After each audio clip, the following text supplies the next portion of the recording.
जय हिंद दोस्तों।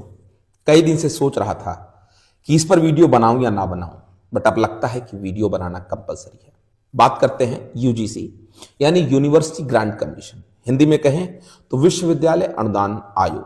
ठीक है, इसने एक लॉ बनाया और उसका नोटिफिकेशन जारी किया और ये लॉ पुराने ही कानून को अपडेट करके न्यू फॉर्म में दिया गया है।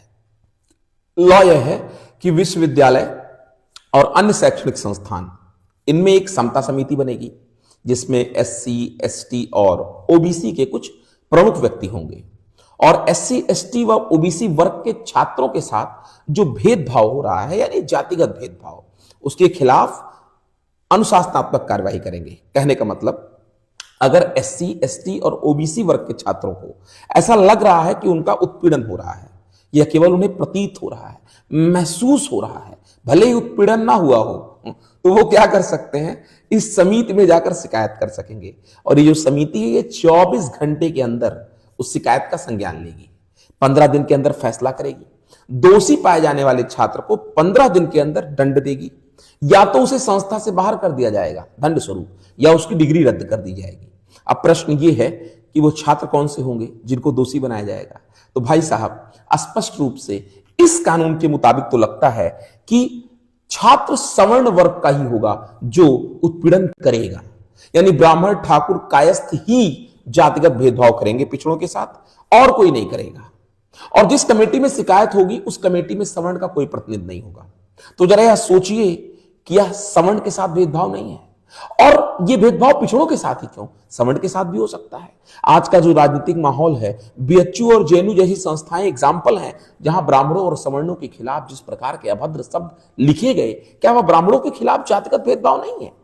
क्या ब्राह्मणों को भी यह अधिकार नहीं मिलना चाहिए कि अगर उनके खिलाफ कोई कुछ कहे तो वो उस समिति में जाकर शिकायत कर सकें?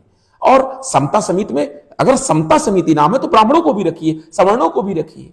एक ऐसी संस्था बनाइए जो समता के आधार पर हो। यहां तो संस्था पहले से ही जो बनाई जा रही है वो विषमता के आधार पर, जहां पहले से ही जातिगत भेदभाव है, जहां पर स्पष्ट रूप से सवर्ण और पिछले वर्ग के छात्रों को एक दूसरे के आमने सामने लाकर विरोध की मुद्रा में खड़ा कर दिया गया है।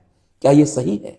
एससी, एसटी कानून और दहेज उत्पीड़न कानून की तरह इस कानून का भी तरह दुरुपयोग नहीं होगा क्या? होगा।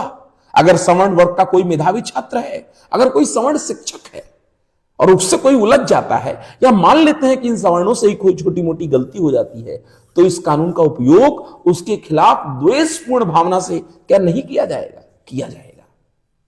और उस सवर्ण समिति में ही नहीं, फिर तो सवर्ण की बात, और सवर्ण उस समिति में ही नहीं है, फिर तो सवर्ण की बात कौन सुनेगा?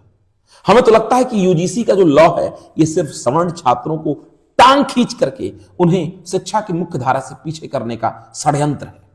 मुझे लगता है कि सरकार को या तो इसे रोल बैक करना चाहिए या इसमें संशोधन करना चाहिए। इसमें दो और भी क्लास डाले कि समिति में सवर्ण भी होगा, अगर भेदभाव किसी के भी खिलाफ हो, सवर्णों के भी खिलाफ हो, तो वह भी जाकर शिकायत करे। अगर झूठी शिकायत हो तो शिकायतकर्ता के खिलाफ सख्त सख्त कार्रवाई हो, और जो आरोप लगाए वह साबित करे कि जो आरोप लगाया वह सही है, ना कि जिसके ऊपर आरोप लगाया गया वह साबित करे कि मैं आरोपी नहीं हूं। ठीक है ना?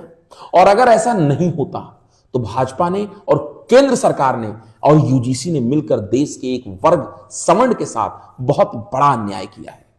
इसके बाद तो यही लगता है कि राहुल गांधी यानी नेता विपक्ष सही ही कह रहे थे कि अगर 400 सीट आई तो भाजपा संविधान बदल देगी, और देखकर यही लग रहा है जिस हिसाब से इन्होंने पुराने कानून को बदल करके नया कानून बनाया और उसमें सवर्णों को आग में झोंक दिया।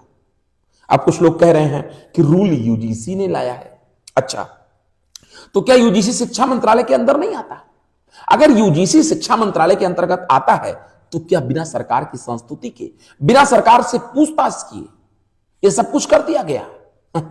क्या कुछ लोग कहते हैं कि जिस समिति में, जिस स्टैंडिंग कमेटी में ये सारे कानून और नियम बने सवर्णों के खिलाफ और किसी के पक्ष में, वह नियम सुप्रीम कोर्ट के आधार पर बनाए गए हैं। अच्छा, और उस कमेटी में दिग्विजय सिंह अध्यक्ष थे, तो क्या कमेटी के जो सदस्य थे, पार्लियामेंट्री कमेटी के जो सदस्य थे, जो नियम बनाने वाले थे, स्टैंडिंग कमेटी के जो सदस्य थे, भले ही दिग्विजय सिंह अध्यक्ष थे, क्या उसमें भाजपा के सदस्यों का बहुमत नहीं था? एनडीए के सदस्यों का बहुमत नहीं था? निश्चित रूप से बहुमत था। तो यह तो नहीं कहा जा सकता कि भाजपा के आलाकमान को इस बारे में, यानी मोदी जी और अमित शाह जी को कोई जानकारी नहीं है। निश्चित रूप से जानकारी है।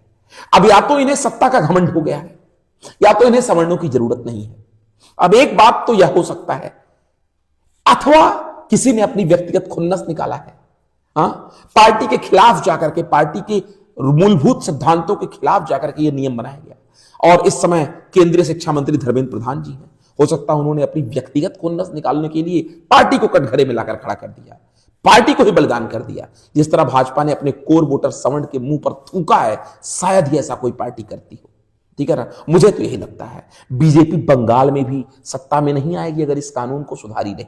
और मैं आपको बता दूं कि बंगाल में सत्ता में आई भी इसलिए नहीं क्योंकि वोट से पहले, वोट के बाद, वोटिंग के दौरान ये अपने वोटरों को सुरक्षा नहीं देती। और यूपी में भी साफ हो जाएगी। मोदी जी सबका साथ, सबका विकास और सबका विश्वास, ये सब चोचले साबित हो जाएंगे। यूजीसी का फुल फॉर्म शायद मुझे लगता है मोदी गवर्नमेंट के लिए उल्टी गिनती चालू यूजीसी है, मुझे तो यही लग रहा है। आरक्षण के नाम पर सवर्ण को पहले भी हाशिए पर धकेलने की कोशिश की गई। अब यूजीसी के माध्यम से सवर्ण को पढ़ने से रोका जाएगा। अब सवर्ण जाएगा जेल, ज्यादा वक्त नहीं लगेगा इस बीजेपी को भी सत्ता से उखाड़ कर फेंकने में, जैसे 2004 में फेंका था। और जिस तरह एक भगवा पहने वाले संत, मैं बात कर रहा हूं अभिमुक्तेश्वरानंद, और उनमें ब्राह्मण बटकों के साथ जो हुआ उससे भी हिंदू समाज आहत है। और हमें तो लगता है कि असली कालनेमी तो बीजेपी वाले हैं जो छलिया के भेष में सवर्णों को ठग रहे हैं। और अगर सरकार नहीं जागी तो इसका पतन भी निश्चित है। और विरोध ऐसा होगा कि कृषि कानून, अरावली के ऊपर जो रूल्स बनाए गए, टेलीकॉम में जो लॉ लाया गया, सबको वापस लेना पड़ा ना, इसको भी वापस लिया जाएगा। या तो मुझे लगता है कि योगी जी को यूपी से हटाने के लिए एक बितंडा खड़ा किया गया है। एक कारण है, ऐसा लोग कहते हैं कि सुप्रीम कोर्ट ने रोहित वेमुला और पायल तड़वी जो SC ST तथा कथित शायद SC ST से आते थे, इनकी मौत के बाद सरकार पर दबाव बनाए कि ऐसा कानून बनाए कि सभी जातियों के साथ समानता हो, किसी के साथ भेदभाव ना हो। तो क्या सुप्रीम कोर्ट ने इस कानून का एक एक लाइन लिखा था कि आप उसमें ये डाल देना कि सवर्णों को बलि बना दो, बलि का बकरा बना दो, उन्हें फांसी दे दो? ठीक है ना, रूल बनाना तो सरकार के काम है और सरकार ही ऐसा की है। अब तो इस कानून के खिलाफ PIL सुप्रीम कोर्ट में पड़ चुका है, लेकिन सुप्रीम कोर्ट इस पर 2 महीने के बाद सुनवाई करेगा। हम तो इस सरकार के मुखर पक्षधर रहे हैं। हम वो सवर्ण हैं जो जमीन पर इस सरकार के पक्ष में नैरेटिव बनाते हैं। लेकिन अगर कोई कुछ गलत करेगा तो हम इस सरकार का विरोध करेंगे। अगर कांग्रेस मुस्लिम अपीजमेंट कर रही है तो बीजेपी दलित और पिछड़े का अपीजमेंट कर रही है, वो भी सवर्णों की जान की कीमत पर, उनके शिक्षा की कीमत पर। और इस तरह की अपने सवर्ण वोटर को लात मार करके आप एक तरफ कहते हैं कि एक रहोगे तो नेक रहोगे, बटोगे तो कटोगे। क्या इससे छात्रों के बीच जातिगत भेदभाव नहीं होगा? याद रखना कि अब तुम अगर ना समझे तो पक्का है कि सत्ता से हटाए जाओगे। और सवर्ण को यदि तुम कंपटीशन करके नहीं रोक पा रहे हो तो इस तरीके से रोकोगे। और कहा गया वो निशांत दुबे आया था सफाई देने, 10% का तुमको EWS मिला है, अपने 10% की खैरात अपने पिछवाड़े में डाल लो। नहीं चाहिए, पहले भी हम आगे बढ़ते थे। 50% तो पहले से ही पिछड़ों को आरक्षण मिला है, तुम नहीं थे जब। हमें मत दो 10% आरक्षण, हम आगे निकल जाएंगे पढ़ करके, मेहनत करके। ये फंसाने की साजिश ना करो लेकिन, वरना पता नहीं लगेगा कहां गए। और मेन स्ट्रीम मीडिया इतने दिन से चुप थी, 13 तारीख से इन्हें पैसा देकर चुप कराया गया होगा, इसीलिए इसको गोदी मीडिया कहा जाता है।